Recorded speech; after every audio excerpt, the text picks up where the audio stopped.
Hey guys, what's going on? It is Wednesday, and if it is Wednesday, it is time for Story Time with Taffy, episode number 29. I guess the great big news to announce from this week is that our website is up, MrWiffles.com. Head over there for all things passive aggression, story time, and merchandise related. We have a handful of passive aggression t-shirts designed by Evan Eckerd that are still up over at the site and available for purchase. Not a lot. There's about a half a cardboard box full sitting next to my desk, and as soon as we sell off what's left of these, we will begin production on the next shirt, which is going to be an awesome shirt. And I don't know that I can leak a whole lot of information about it. The first time that this idea came up in a video, which was not on our channel, it was not even on Evan's channel, at a Subway near Horror Alley where Hutch and Nanners and Blue and Sark were all hanging around, eating lunch, talking about kill streaks. Oh, it's a sexy shirt. I've wanted to have this emblem idea like tattooed on the inside of my eyelids in Dayglow ink so that I can see it when I close my eyes. And it's going to make an even more awesome shirt. And we'll just keep cranking out PA-related shirts, Evan-related shirts. As long as you guys are buying them and enjoying them, we will continue to fill our shop with them. PA is coming up. Next one's with the Awesome Sauce guys. After that, we should have the one up that we got with Jericho. And then after that, we'll have to get more guests. I'm really working hard on getting Sark. I want to play with that guy. Total homo. I went down into the comment section of last week's story time and I found a lot of really cool ideas, but nothing I wanted to turn into a full-fledged episode. So what we are going to do is the triumphant return of the short stories. We did this a long time ago and it seemed to be pretty successful, so let's go ahead and do it again. We will dive right in. Rambow Killer 9826 wants to know what the most amazing thing I've ever seen is, or witnessed, good or bad.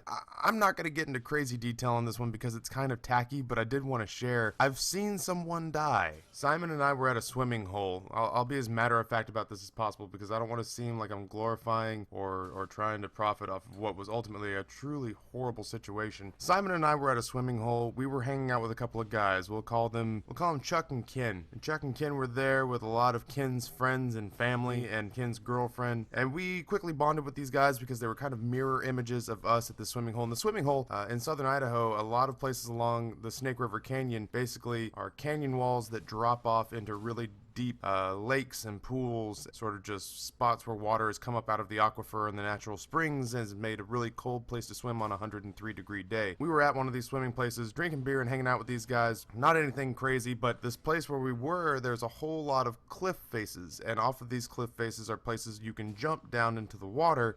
It's secluded. It's at a very popular swimming hole called Durkee's, but it's buried in the back. Like, you have to take a bunch of backway trails through sagebrush and rattlesnake country, and then you get back there, and it's this great place to basically cliff dive. And all the jumps have different names. There's chicken shit and hippie head and suicide and homicide.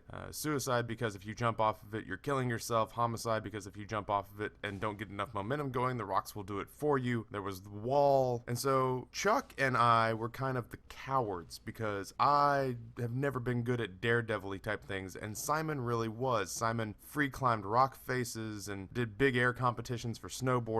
Awesome guy, did terrifying shit that I'd never understood exactly what the allure was, but I still managed to let him talk me into doing enough of it that I felt alive. So Chuck and I get up to like this 60-foot-ish rock face, and he and I stall. And Simon and Ken climb up, jump, and like every time they pass us, like, so you ladies are still having your tea party, huh? Well, see you later. And they jump off. And so finally, Chuck and I jump down, and I keep my arms out like an idiot and slap the shit out of the water and, not hurt myself, but it hurt because I did it poorly. And I swim up and I get out of the water and we shake hands and we say, hey, thanks for the couple of beers. It's been a fun couple of hours. Now we're sunburned and tired. We're gonna go get some water and get out of here. And instead of taking our usual route out, Simon and I decided to explore kind of the back end of this place, which basically led us to sort of free rock climb around the base of all these jumps. So we didn't leave as fast as we thought. We ultimately ended up having to take the same path out that we normally would. We just took a super convoluted route to get there. And I say all this because it stalled us long enough that as we hit the main trail, we heard yelling and screaming. And so we go back, and Ken, the daredevil from the other group that kind of mirrored us, had decided to take a jump that nobody really ever had done before. And at the last second, he changed his mind and his ankle buckled, and he went over and bounced off one ledge about 10 feet feet down and then actually landed on a relatively sharp rock at the base about 20 feet down. And I don't want to glorify this, and I don't want to make it sound like, oh, I'm awesome because I saw this, or it was awesome. When I say amazing, it was because it was awe-inspiring in a horrifying way. It was horrible in a way that the movies don't show you. I know that there are fans of Storytime that are EMTs and work in hospitals, and I'm sure that they can vouch the validity of this comment, but the human body does things in traumatic events like that you don't think about in normal day-to-day life. And during the time of high stress, I was trying to figure out what I could do because all of his friends and family are freaking out, and so Simon and I are trying to take control of the situation and do whatever it is we can think of to do. But it's like a horror film all of a sudden, because all these things are happening and they're terrifying and they're kind of gross, and we're trying to keep people calm, and it takes the paramedics forever to get back there because frankly we were in a secluded place. There was a reason for that. We wanted to be alone and away from people, but the trade-off for that was that it took a really long time to get help. And then as soon as the paramedics got him and took him to the hospital and took all the family and friends away, I went around a corner and threw up and broke down and cried a bunch. I want to say I was in my early 20s at this point, and once I didn't have anything to do anymore. Like once there were no more to-do lists of calm this person down, get this person out of here, see what you can do to fix this, see if you can help put pressure on that. Once all that stuff was done and my focus could shift to exactly what had just happened, I lost it, and unfortunately that guy passed away. And I knew that. The kicker part, the part that killed me, was that the local news reported that he was in stable condition when I got home. And I found my dad and I found my mom, and I just kind of curled up and wrapped myself around both of them. And when the news came on, they said stable condition, and I said, there's no way. That's amazing. That's a miracle. I got to hear more about this story. I can't believe it. He was in such bad shape when they got to him. And then like the next news, like the 10 o'clock nightly news, they're like, oh, a death at a local swimming hole. We were like, well, wait a second. And we called, my mom called the news station and said, my son was there and witnessed it, and you guys reported him as stable. What happened? And they said, oh no, he was dead on arrival, but the next of kin hadn't been notified, so we just reported him as stable. It's just like, oh, that's quality journalism at its finest. Thank you for building up my hopes just to dash them so that you could report the story 4 hours earlier. So that was the most incredible thing I ever saw in a truly horrifying way. Sorry, I didn't mean to lead out with a downer note there. It's a story that I've been trying to figure out how to tell. I didn't want to do a full-blown glorified episode out of it, but I guess it was just one of those things where I was disillusioned. And if you're a kid and listening to these, a lot of life is about becoming disillusioned in good ways and in bad, and that was one of those days where I just kind of realized that everything is really kind of fleeting, and it made you appreciate things more. Plus, I just felt bad for that kid. He was a really nice guy for the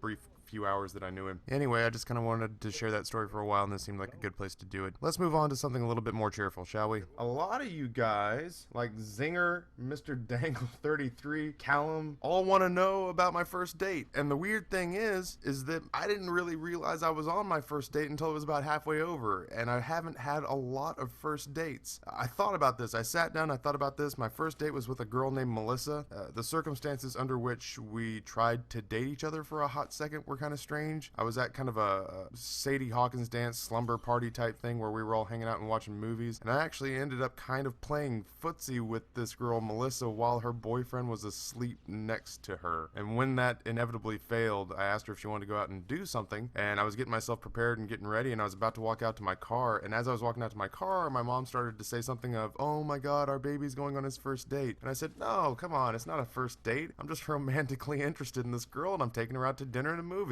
Holy shit, I'm going on my first date. And so it was a little bit awkward, and I got my first kiss out of it at the very end.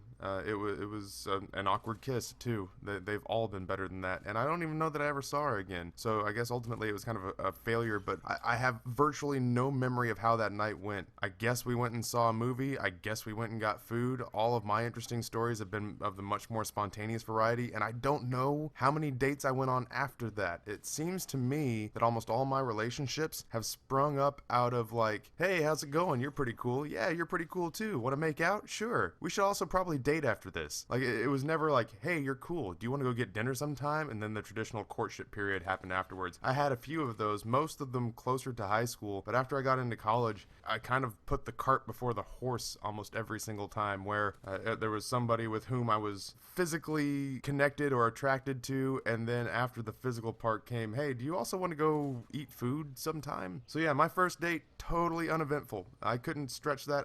I would have to fabricate that entire story time because it was a total non-issue. So if you guys are staring down the barrel of a first date in the not so distant future, just remember that the planned scripted things very rarely make for interesting stories. So, you know, don't stress it. It may go well, it may not. Like I said, I don't even remember my first date. That's how well it went. I had a very awkward first kiss at the end of the night. Big whoop-de-doo. Michael Chavez throws down the gauntlet and says, Taffy, did you ever have a gay moment? I have a theater degree, Michael. Of course I've had gay moments. The theater industry, I was like one of the only straight men that was ever in any cast of any show. But I had one particular moment where I take this challenge head on, I'm not even scared, actually French kissed a guy for very straight reasons. I know that sounds counterintuitive. Let me try to walk you through this. I was at a summer stock in West Virginia. I had just come back from Holland, moved in with a handful of actors in a theater housing unit south of town. We basically worked our collective asses off for about a month to get all the shows on their feet. But once the shows were running on a normal schedule, that gave us a ton of free time. And like any other group of 20-somethings out in the middle of West Virginia, in a secluded spot together for about 3 months, we drank a lot, and we hung out a lot, and we partied a bunch. And there was a lot of hooking up going on, which I wasn't involved in for the longest time because I was still trying to make things work with the Dutch girl I'd just left behind. And if you've watched the Queen's Day episode, you can probably see why I gave it such an effort. That said, it didn't take all summer for us to figure out that the distance was insurmountable. We broke up. She actually came to visit me. We realized that it probably wasn't going to work out. We had one last hurrah, and then I sent her back to Holland. And then I basically turned around and said, Taffy's on the town. Let's go. I've got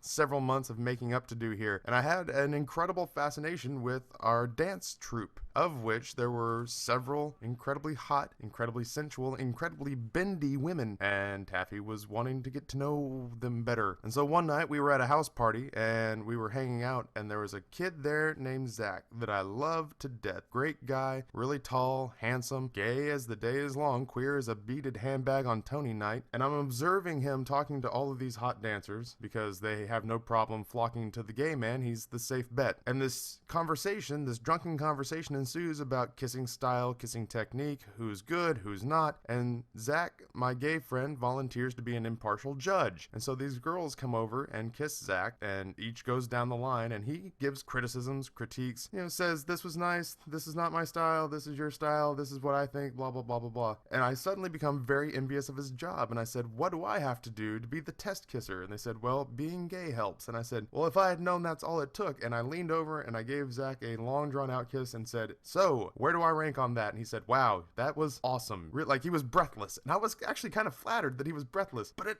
opened the floodgates because the girls kind of figured that if I was willing to do that, then I had earned the right, and I got to be test kisser for an evening with all of the incredible hot bendy women. Don't regret it in the least. That was kind of the punctuation mark on an incredibly fun summer. So that's just about it. That's all I wanted to touch on. I just wanted to bring a handful of these shorter stories to light because I wanted to answer the questions, just didn't want to try to figure out a way to make them longer than they had to be. I'm gonna go ahead and cut it off here. I think the next one I'm gonna try to put up on Respawn. I've got a pretty good topic picked out. I think it'll bring some folks in. Episode number 29 is in the books. But in the meanwhile, if you do me a favor and head down to the comment section, load me up with topic ideas, because it seems like every single time I go down to the comment section, I'm convinced I won't find anything new, and then 3 or 4 old stories that I haven't thought about in years pop up into the forefront of my cerebral cortex, and I become eternally grateful to those of you who suggest it. Head over to MrWiffles.com, check out the layout that Evan Eckerd toiled and struggled to bring together. I believe it to truly be an online work of art, and buy yourself a t-shirt while you were there. In the meanwhile, on behalf of the Mr. Wiffles channel, thank you for tuning in today. My name is Taffy, and I am out.